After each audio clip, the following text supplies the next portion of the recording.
Before we begin, we want to acknowledge that some stories and discussions in this episode of Radiant Resilience may touch on sensitive and potentially triggering topics.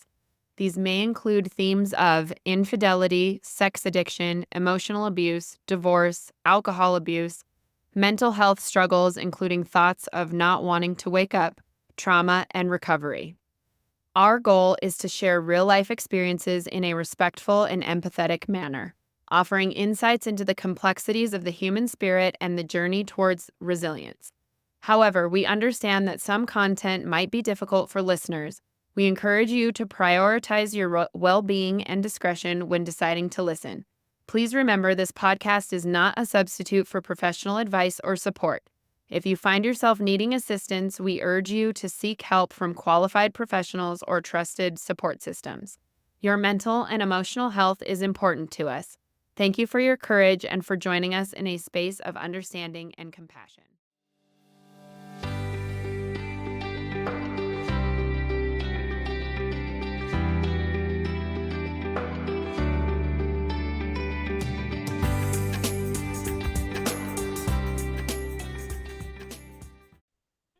Welcome back to Radiant Resilience, everyone. I have a very dear friend of mine that is our guest today, Melissa Moore.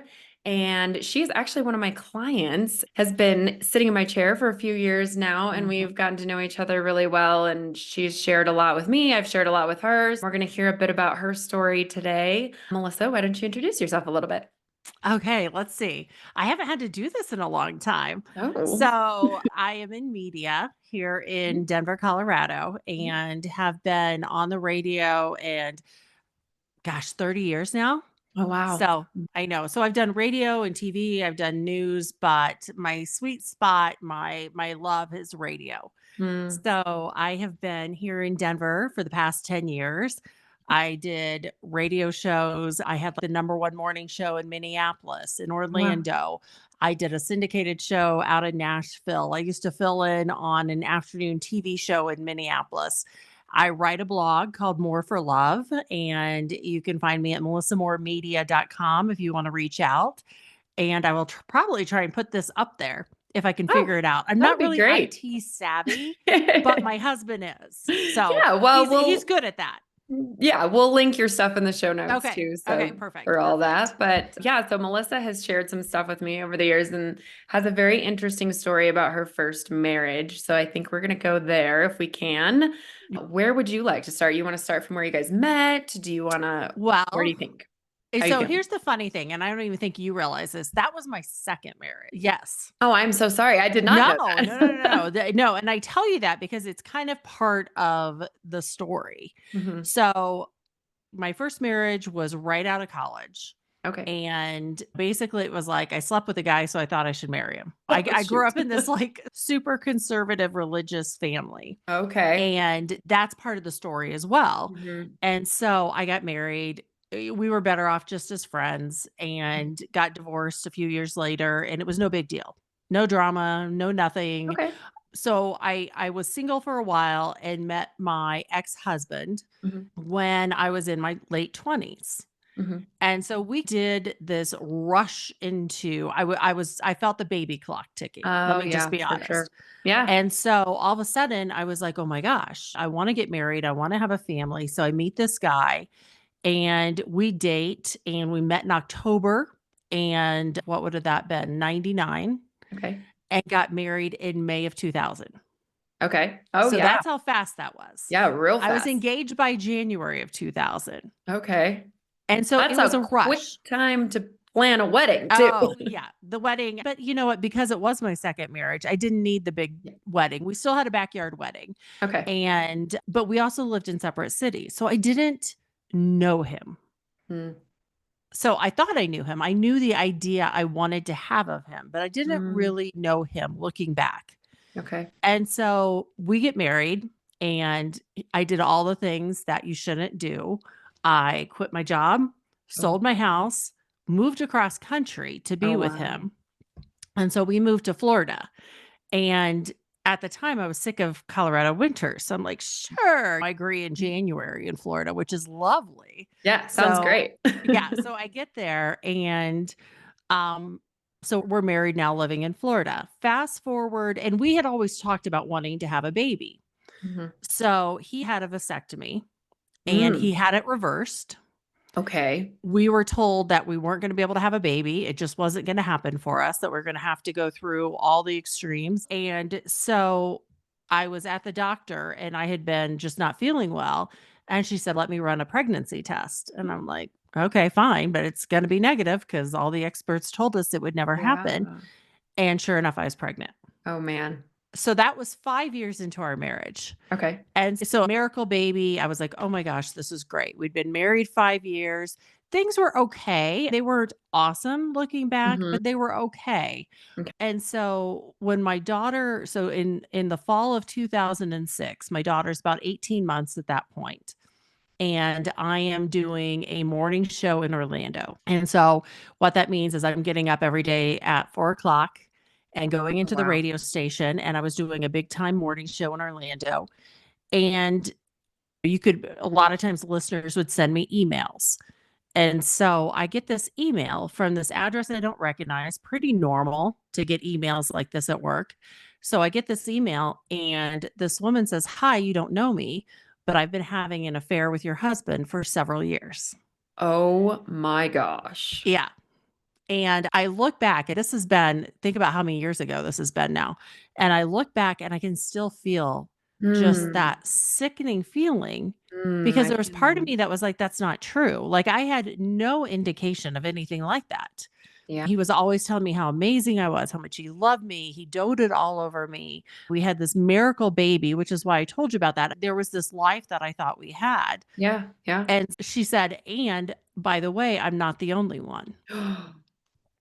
Oh, wow. And so I am shaking. I call him up and because my producer was with me at the time and he's this can't be true. This is somebody just being a jerk because you're in the media, you're in the Mm, public eye. This can't be true. And yet I emailed her back and said, I think you've got the wrong person. And she's, no, I don't.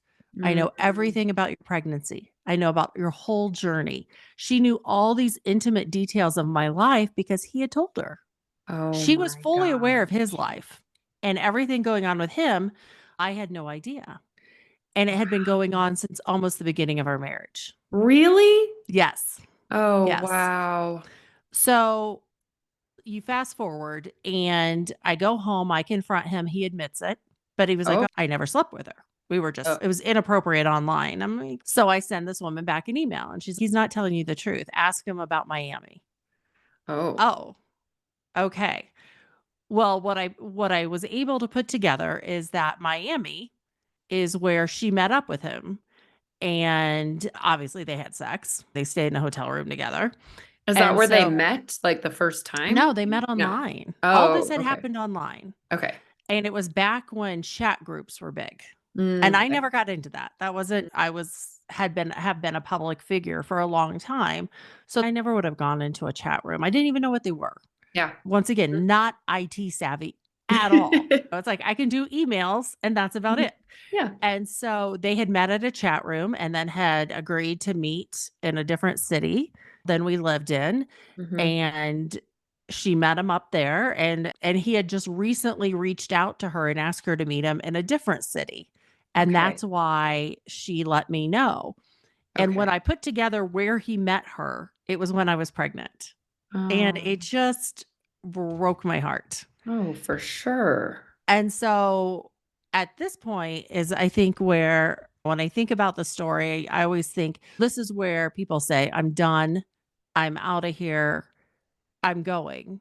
But I was already divorced once, which was already a Mhm. family scandal. Mhm. And so I was like, oh my gosh, I can't go through this again. But yet I was so angry at this person. Mhm. And so I agreed to go to marriage therapy with him.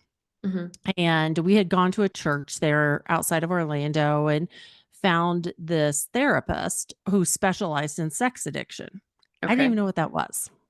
Yeah. I was like, what the hell is that? Yeah. Like, what do you mean you're addicted to sex? That makes no So sense to did me. Did he find this person then? Or Yes, did of okay. course, because I was like, "Look, I'm doing no effort for this marriage. Mm, I'm doing no effort for you." And so after everything blows up, he finds his therapist. We go to see her, and I still haven't committed that I'm staying. I'm just going to try to figure out what's going on mhm. because now my life has blown up. I took off, I don't know how many days from work. It felt like a long time. It was probably 3 or 4 days I wasn't on the air. I was like, Mhm. I can't get up and be peppy and talk about life and laugh and talk about celebrity gossip. And This pretend was everything's also okay. and I pretend Mhm. everything's okay. I couldn't do that. I went to therapy with him, and that was the first time I'd heard the term sex addict. Okay. I didn't know what that was. Now I think we're aware of it, but back in 2006, Mm, it wasn't talked about as much. It wasn't a thing. yeah. And so after I guess weeks of going, I found out that what is normal for a sex addict is they will only admit because addicts lie. That's the bottom line is whether it's alcohol or drugs or alcohol, addicts lie. Mhm. So that whole part, I've never slept with her. That wasn't true. She's the only one. That wasn't true. Oh, And so wow. there's this day that happens in therapy called the discovery day. Okay. And it's supposed to be when the truth comes out. Okay. And did that happen randomly then, or is that like a planned thing? That's a plan thing. Okay. That's Okay. definitely a plan thing. Okay. So discovery day comes Mhm. and I didn't know that it was discovery day when I walked in the door, but the therapist Wow. knew it. Okay. And so she hands him this yellow legal pad and says, I want you to write down every woman that you've been with Oh, or dear. had an online affair with. Okay. Because he still contended that the only person I was ever physical with was this one woman. But yet he said there were all these other women that he would talk to online and do other stuff with online. You can imagine. Wow. Yeah. Yeah. All that crap was going on online. Ugh. And so she hands him this yellow legal pad. And what I remember from that day is he's writing down just first names, line after line after line, and he flips the page over. And I went, oh shit. Oh my gosh. It was that moment of I can hear the paper crunching, I Ugh. can hear it, and realizing how big of a problem this was. But yet Yeah. at the same time, I have a toddler. Mm, My parents had divorced. I didn't want to bring my child through that. I had already been divorced once. I've already got the scarlet letter of the, Southern mm, Baptist Christian family on me. I'm on every prayer mm. chain in the Oh. South praying for my soul because I'm already divorced once. God Oh, forbid. Like I don't need another divorce. And I also didn't yeah. have any self-esteem. Mm. And so even after that moment, that discovery day, I decided to stay. And it wasn't that day that I decided. It was weeks down the line. You had to process what was happening, what And I had don't just think I happened. and I don't think I ever really processed it. Mm, What I let myself believe is he's sick. And mm, I said in my vows, in sickness and health. okay, If he's sick, then I'll stay. sure. And I went into fix it mode. So instead of feeling my feelings and Mm, dealing with what I was feeling and the grief and the loss and just the grief of this dream and this life that I thought we were going to ugh, have yes. and having to let go of that. That Ugh. my life now, because we were supposed to be trying for another baby. Oh, man. It was the reason I have one baby today, and I'm thankful for her, but I wanted two, is Mm, because this happened. mm, And so it was letting go of all of that. And instead of dealing with it, I was like, I'm going to fix you. I'm mm, great at fixing stuff mm, because in my career, I was super successful yeah. and I could fix things and I could control my image and I could control what I put out there about myself. But in my private life, it was a freaking hot mess Mm. and nobody could know.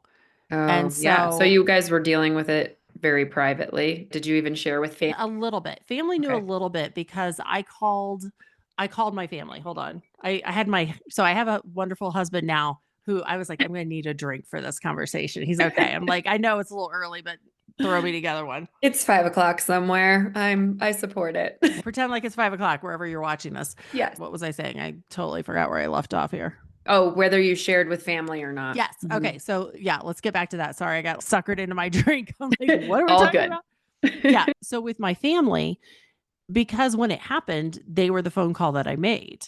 Yeah. And so they were aware, but I never told them the extent of the betrayal, the extent of the affairs, because I was afraid that if they knew and I decided to stay with them, they would never forgive them.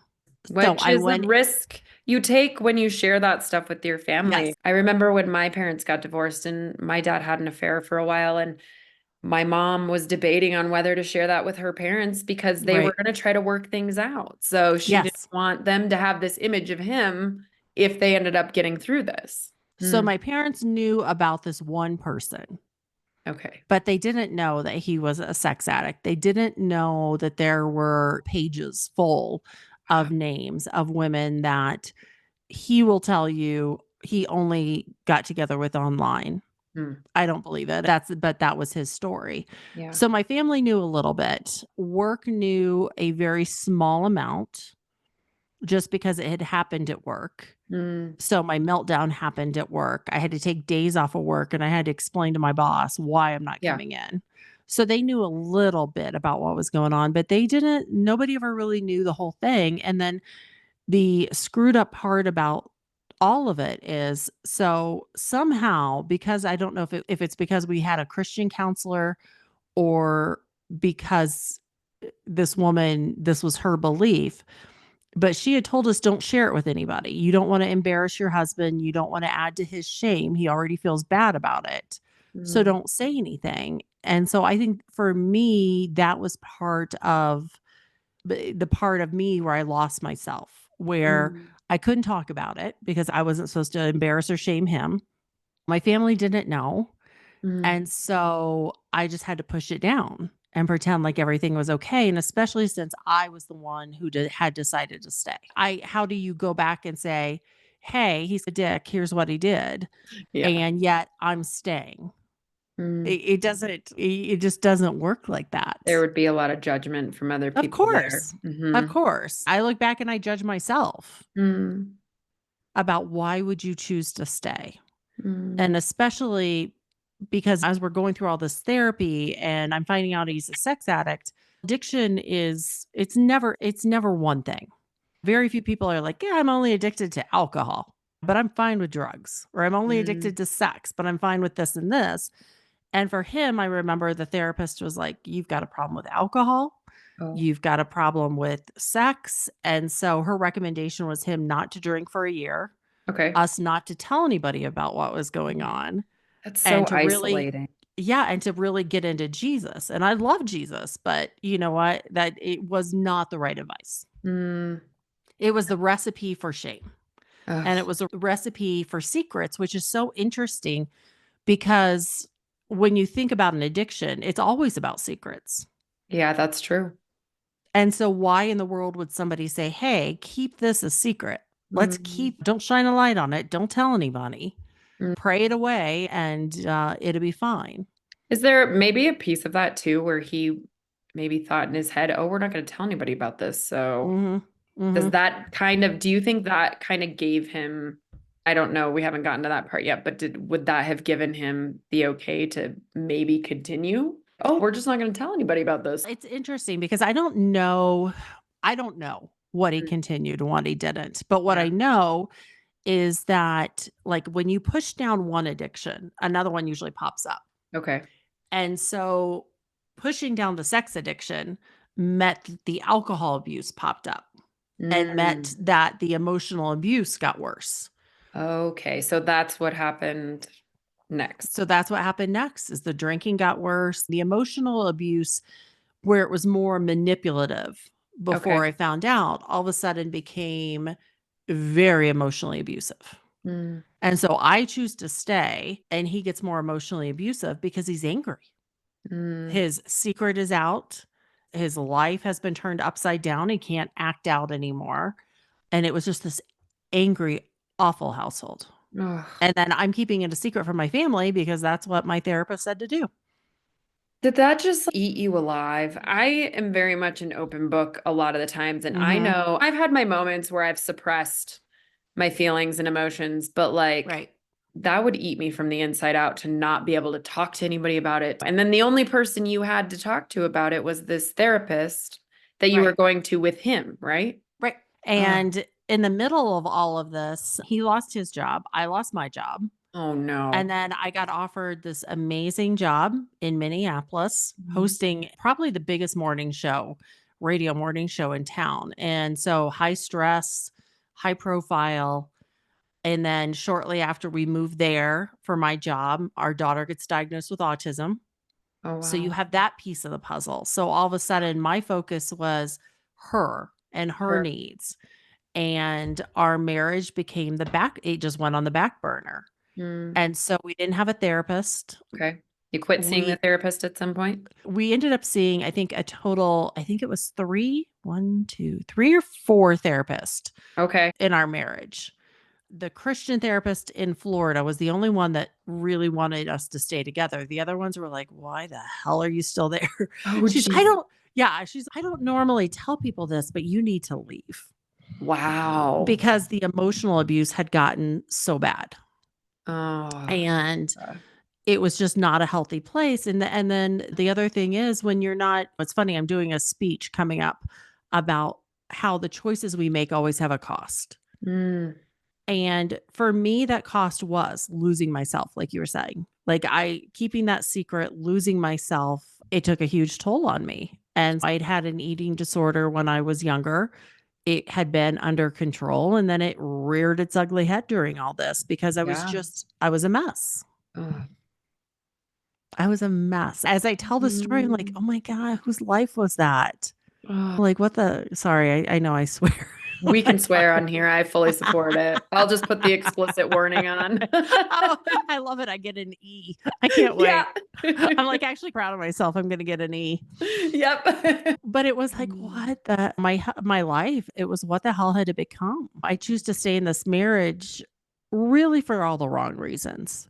So how long did you from okay, you find out that he's a sex addict, and then how long was it that you attempted to fix it in that time frame to where then now you're saying that all these other things started happening and Right. then it went on the back burner? Do I you mean, feel like you did any fixing of it in that time frame? yeah, there were because there were other therapists in that time Okay. frame. Okay.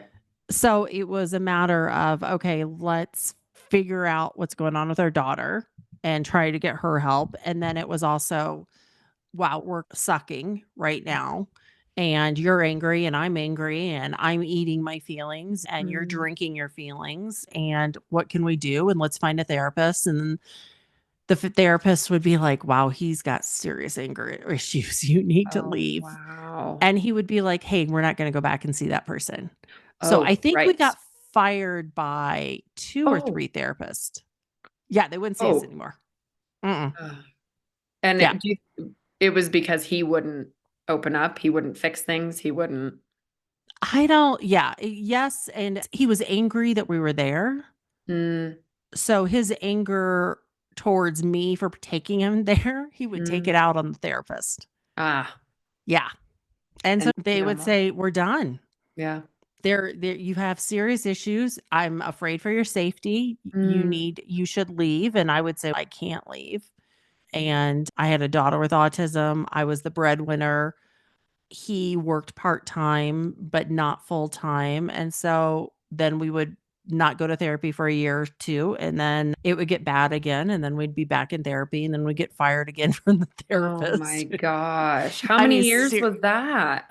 so from the time I found out to the time I got divorced was 10 years. Wow. Yeah. Oh, no. Talk about the cost. Like, Oh, I stayed for 10 freaking years after I found out. you gave it a solid effort, my I friend. did. I Oh, did to a detriment of myself mm, yeah. because the person I was that found out was probably healthier than the person that finally left after Mm, 16 years of marriage. That person was a mess. yeah. And it That really person took had been through a lot. the person, yes. I look at who I was then, and I had met somebody towards the end of that time, and I thought that person was gonna save me. Oh, But that person was really just the catalyst to get me out, and okay. that was their role, and I Yeah. am thankful for that. Mhm. But it's one of those things where I'm like, I'm not without fault. Like, Mm, I had to throw a bomb into our marriage in order for me to leave. mm, I couldn't just walk out because I had been gaslit so many times, and it was so unhealthy that it really took me blowing up my marriage in order for me to leave, but that's what I wanted. I just couldn't say it. Because when you're married to an addict and somebody who is it's a lot of gaslighting. It is mm, a lot of emotional abuse because they're angry about where they are. You're mhm. angry that you stayed and you've now become this codependent person. And it's a bad recipe. So, do you know if he had any of the sex addict stuff going on in that 10 years, or was that mostly just the alcohol addiction that, I don't know. He said he okay. didn't. Hmm. I can say I don't believe that. I Mm, did for a long time, sure. but there have been things that I found out towards the end of our marriage. Mm. My favorite, and it's this is my kind of sick and twisted humor, is that he joined an online dating site and used my PayPal account to pay for it. What? Yeah, I was like, Dumbass, Oh seriously." my gosh. Yeah. Mhm. Ugh. Oh my goodness. So, what happened then when you finally got out? Finally got out. It was ugly, Mm, messy.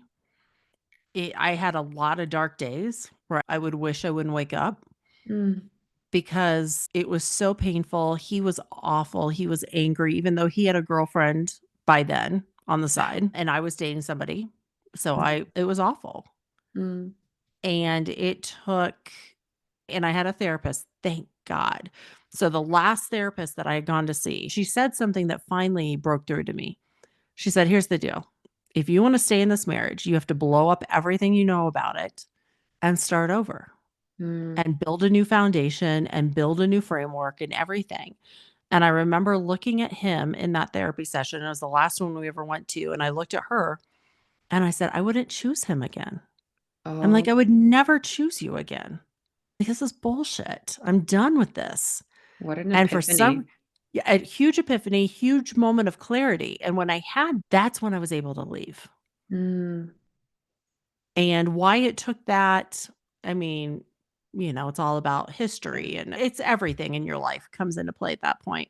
And also, probably when you were ready to receive that Right. information, too. My family had tried to tell me despite them being very strong Christians and them not wanting to see me divorced, they tried to tell me to leave.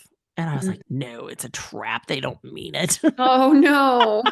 No way am I gonna have another scarlet letter. I'm already the one that got Mm. divorced. So, did you ever feel like you were in the middle of them, like your family and him at one point then? If they're telling you to leave and you're not ready to leave yet, did you feel Um, like you were in the middle of, were they mad at him, excluding him, anything like that? no, our family can be very passive aggressive. So God forbid we would say these things. Okay. No. But I knew they were upset. Mm, And I think they're also very loving and kind. And so I think they took their cues. If you decided to stay and forgive them, then we will do our best to do the same. mm, that's very So kind of they them. thought yeah, it really was very kind. And so I think what happened is they thought everything was okay. I pretended like everything was okay, so I just Mm. fueled that. Okay. And yet, for me, it was chipping away at who I was. Mm, And it was I probably about a year before I decided we were gonna get divorced, I remember my mom was out visiting and she looked at me and she goes, "What happened to my little girl who was so happy oh, and loved life?" And I looked at her and I said, "She's dead. She hasn't been here for a long time." oh, Melissa. And that's when I knew. I was like, "Wow." 'Cause I didn't even think about it, but that's how it was. I'm like, "Oh, Mm, no way." wow. Yeah. So you left and Mhm. you are now this broken human. Yep. Totally broken. Shattered on the floor. So how did you put it back together? What was that journey like? It was long. It's Mhm. not a fast and easy process. When your heart has been shattered and your self-esteem is shattered and the vision you had of your life, how you thought it was gonna look, when all of those things are broken, that you have to rebuild. You have to rebuild something, and I had a therapist who was truly amazing. She was the last therapist we saw together. Mhm. She was the one that said, "If you wanna stay, you're gonna have to blow up your marriage and start Mhm. over," and so months after the divorce process had started, I reached out to her and said, "I need help. Will you Mhm. see me?" And she's, "Yeah, get your butt in here. Let's do it." And she goes, "I'm gonna ask you a lot of hard questions and make you look at a lot of hard truths because there's you always have a role in." So Yeah. even though he was a sex addict, even though he did this and this, I had a role in that marriage, choosing to stay, choosing him in the first place. And so it took a lot of hard conversations about what my role was, why, where it came from. And so years of therapy with her Mm. got me to a place where I was like, "Oh, okay." All of a Mhm. sudden, I was like, I was happy again. I Yeah. had this joy that I hadn't felt in years and years. Mm. But it was a lot of hard work. It was a lot of tears. It was a lot of feeling lonely. It Yeah. was a lot of I tried to heal through dating. And I was like, A "What? lot of people do that after Oh gosh." divorces. Yeah. Yeah, yeah, I was like, "I know, I'll go online and date. This has to be so much easier." And I think had I found the right person back then, it would have stopped my growth, but I didn't. I just kept having disastrous dating Oh, stories shoot. because I kept picking the same kind of person. Mm. I kept picking these Oh. narcissists, and they would look different, they would act different, but at their core, it was the same issues I'd been dealing with. Mm. And so that was I'd walk into her office and be like, "Shit." I said, "Guess what I just did again? I just picked the same person." She's like, "Yeah, I know." I'm like, Oh, "Really?" no. She's like, "Yeah, I saw that one coming." I'm like, "How Oh. did you know?" She's "Because we are not at the core of Mm. what's been going on with you. What's broken in you that you pick this kind of person?" Mm. Did you And eventually figure that out? oh, yeah. Oh, yeah. And it sucks because it's like, we have talked about my childhood, and one of my therapist friends always said, he's like, it always goes back there, and you Yeah. have to go back and unpack some of that stuff, Yeah. and then you're like, "Oh," and so she helped me, Yeah. and so finally one day I was like, "Yeah, I am done dating. I am done with everything. I'm just done." And then here it was a short time later that I met my now husband, who is Mm. nothing like he's wonderful. He's Because you nothing like healed what I you. yes, because I healed Mm. me, because Yeah. I got healed, and I found out that missing person that I was looking for love from was me. Like, Oh, wow.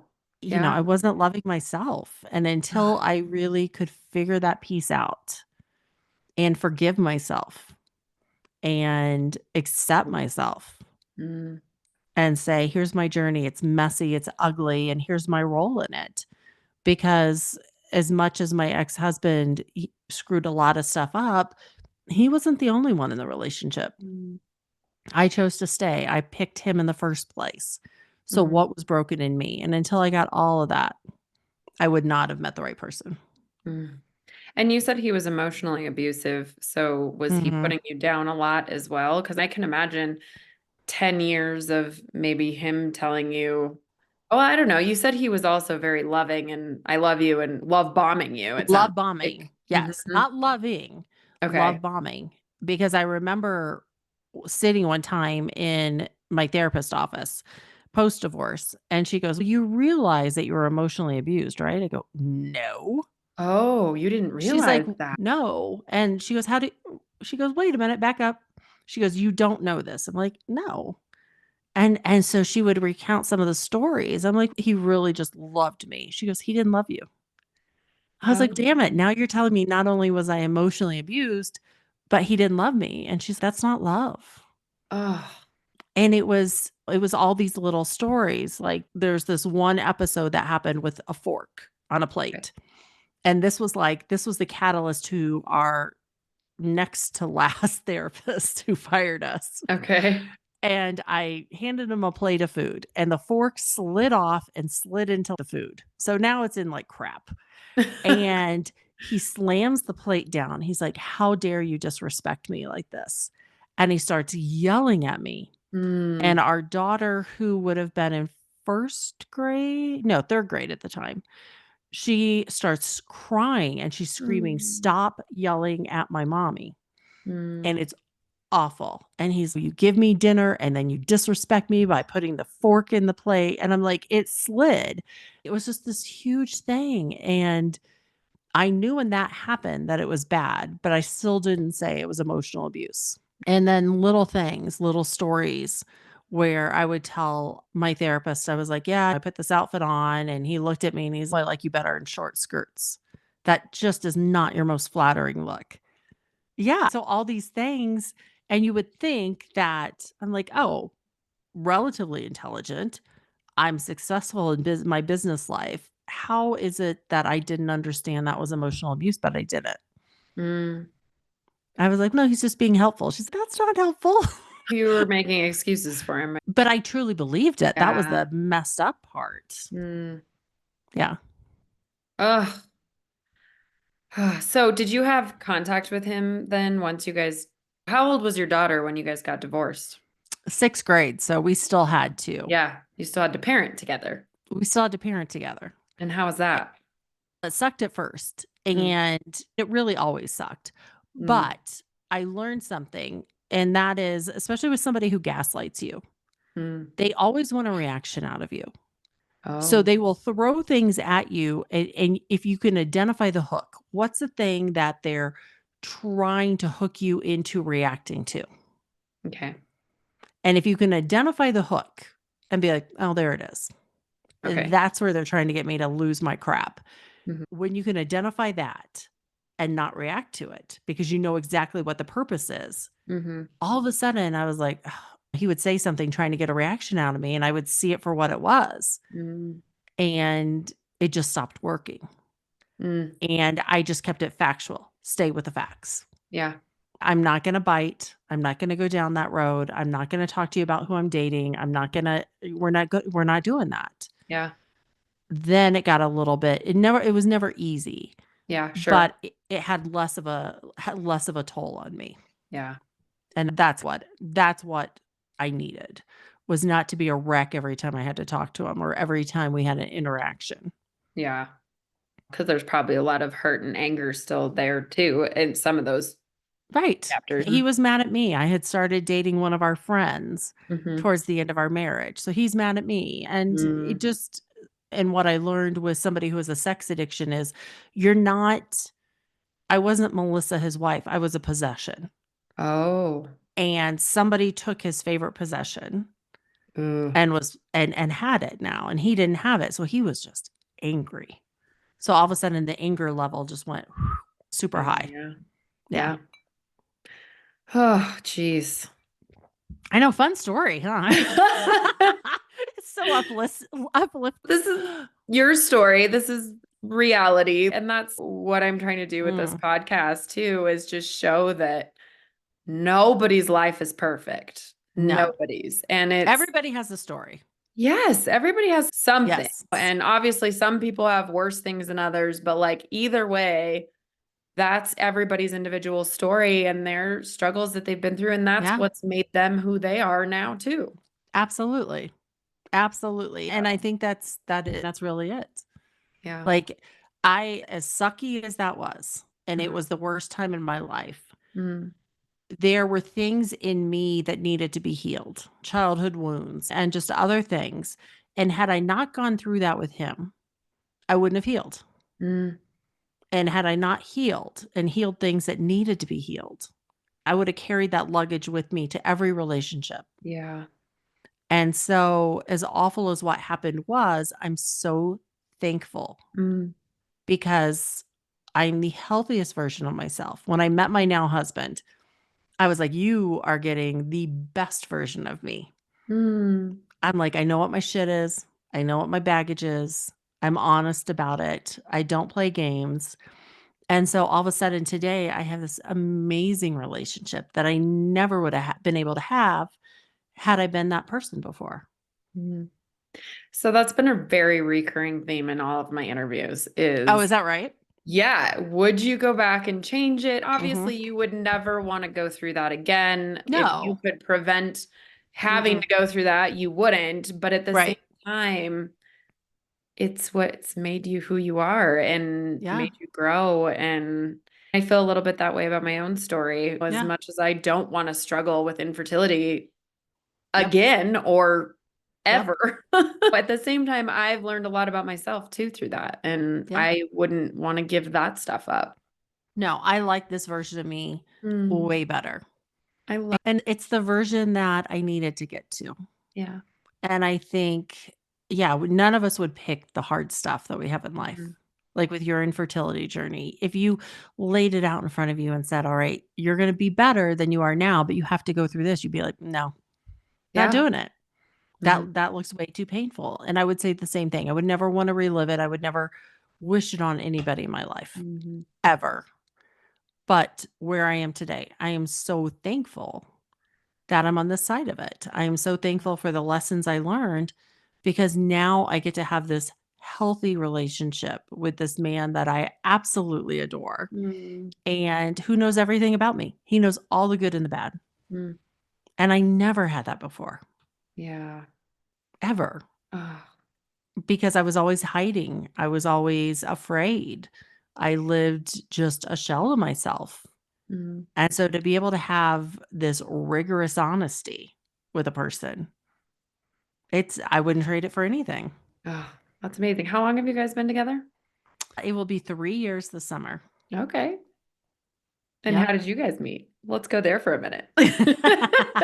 So, we both were done with dating, Hmm. and we met through friends online. Like, we both showed up on each other's Facebook page, Hmm. and it's the funniest story because he would comment on my stuff, I'd comment on his, but I didn't really pay that much attention to him. Hmm. And one day my mom said to me, she's, "Who is this guy? Who's this Tim guy?" I'm like, Hmm. "I don't know, mom. I've got like 5,000 people. I really don't know who he is." And she goes, "I checked into him and I think you should check into him." I'm like, Oh, "Okay." Now, my mom and I do not agree on a lot of things like this. So, right there, I was like, if you like him, I'm probably not going oh to. no. And so I looked into him and then we just kept communicating and figured out, hey, we have these mutual friends and decided we would meet for a drink one time, but just as friends. Hmm. Because as we can commiserate over all our bad dating, you're done dating, I'm done dating. Great. I just need a friend at this point. Mm. And so we go out for a drink and we shut the restaurant down and Oh, sat wow. there and talked for 5 straight hours. Wow. Yeah. And that's been it. We've been together ever since. Oh, I And love so that. we just got married this past December and it was the best. It was Mm. like, and we did it just the two of us on a beach.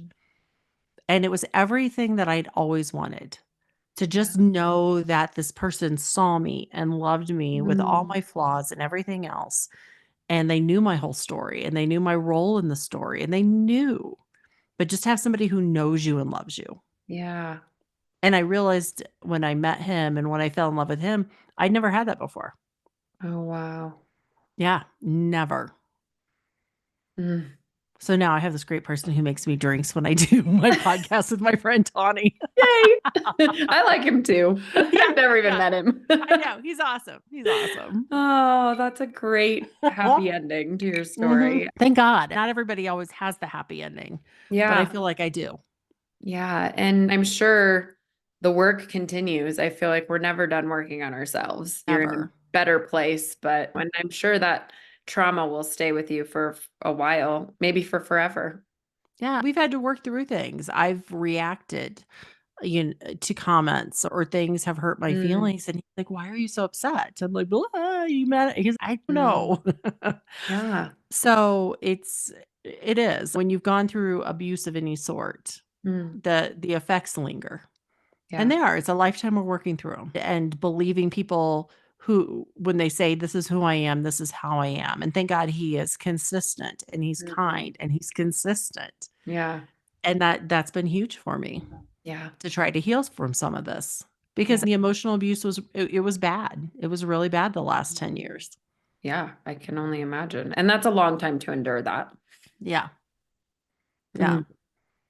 So, what advice or parting words would you give somebody that may or may not be in that type of a relationship and is afraid to leave. Age is really hard. You're gonna leave when you're ready to leave, Mm, but don't let the fear mm, of what if, the fear of failure, the fear of what will people think. mm, You can't let that dictate your decisions because there is a cost. For every decision we make, there's a cost mm, to us. And if you decide to stay in a relationship that isn't healthy, just know there's going to be a cost and it's accumulative. mm. So 10 years of emotional abuse, 10 years after I found out of staying, the cost was huge Yeah. and it took a lot longer to heal, Yeah. A lot more work, huh? a lot more work Mm, because I had to do the original work that needed to be done. And mm, then I had to do the work of 10 years of emotional abuse mm. because the original work always needed to be done.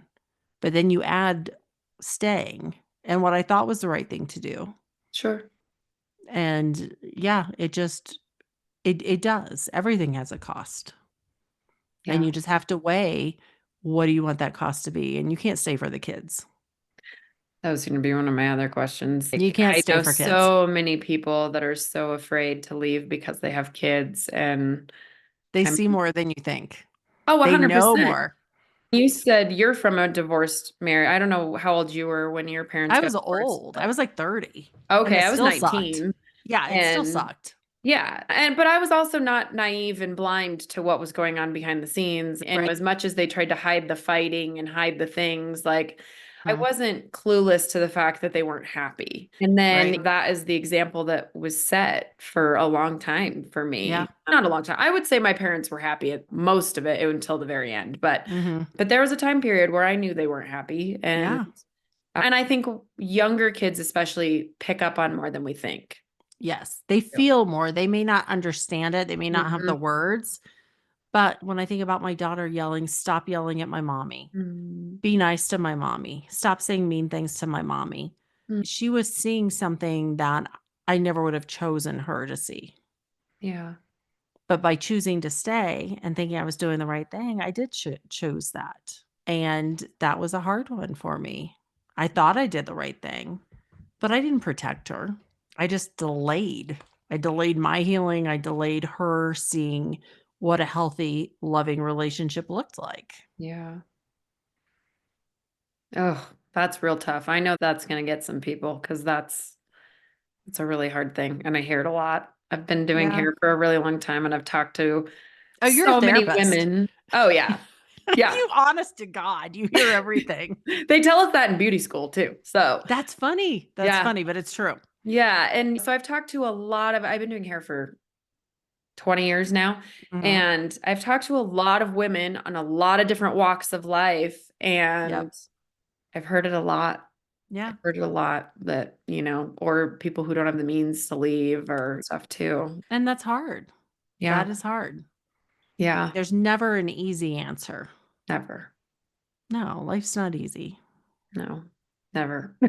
I wish, right? No, it's just not. That's the fairy tale we all want. I know. Oh, I know. And even I'm so happy today, but it doesn't good. mean life's not without challenges. Oh, for It's sure. I just mean, thank God it's not in this area of my yeah, life. it changes. Like, I feel like Jesus was like, "You know what? You've had a shit run here with relationships. Mm.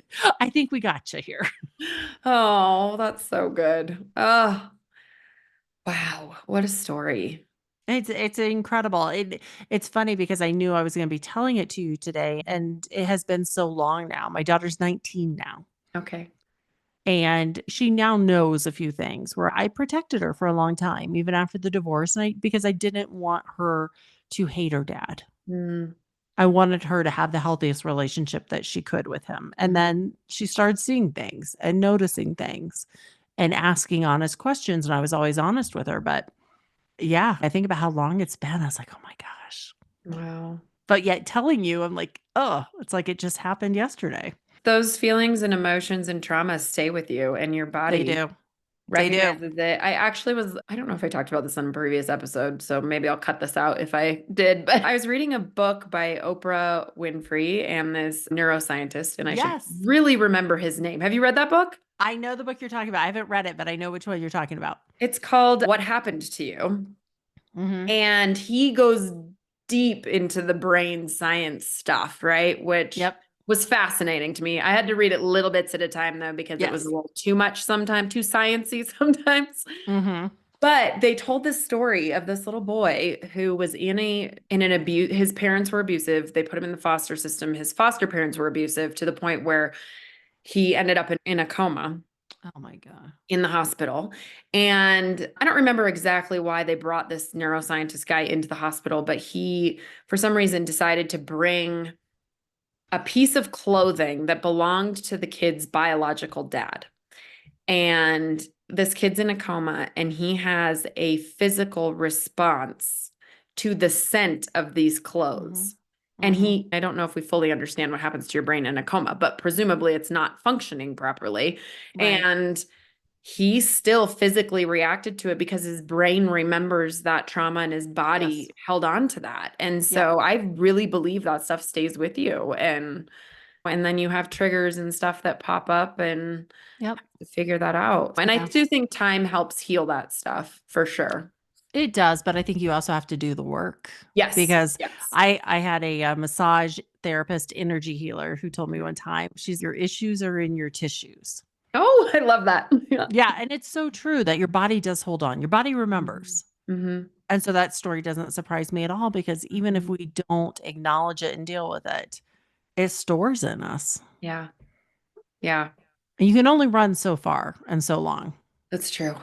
That's because true. you're always going to catch yourself. And it's going to rear its ugly head at some point in some It form. does. Mhm. Yes. Yes. And it usually is ugly. Like you Yeah. said, it's just not going to be pretty. So you might as well just deal with it. Yeah. Yeah.